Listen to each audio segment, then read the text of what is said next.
Uy, bakol! Oy, ano kinakain mo araw-araw? Ah, ano pangalan mo? Esther. Okay, tapos, ano kinakain mo araw-araw? Kanin at itlog. Araw-araw? Ilang time? Minsan pansit. Minsan ano, karod. Yan. Okay, Oh, macaroni. okay, nabubusog ka ba? Opo. Oo, nabubusog ka. Ilan araw, ilang times ka kumakain sa isang tatlo? Tapos, anong ginagawa mo dito? Mamalimos po. Okay, tapos pinapaalis ka ba ng mga guard? Hindi Ganon? po. Hindi po. Hindi ka pinapaalis ng mga guard? Ay. Pag pumapasok ka sa mga 7-Eleven, ganon, pinapaalis ka? Hindi? Saan magulang mo? Pasay po. Sa? Pasay. Wala rin. Ano? Wala po rito. Wala po dito. Okay. So, sino nag-aalaga sa'yo?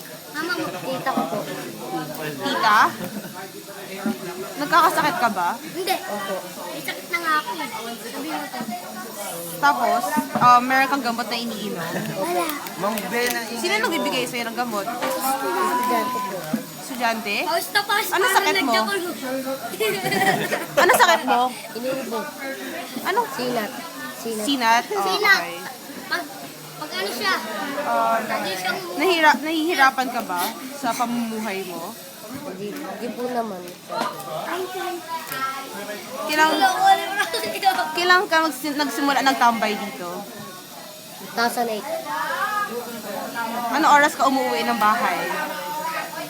Alas 3. 3 a.m.? Ano ginagawa mo? Puyat po. Ha? Puyat. Ben, bibis ka mo. Nag-aaral ka ba? Nag-aaral ka ba? Opo. So, anong time ka tumatambay dito?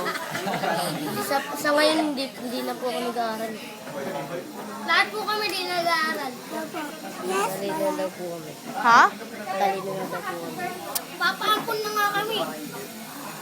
Papaampun na. Sige, mga tanong po. Ako araw-araw ako magbibigay. Ano pate? Pagkatapos kumain.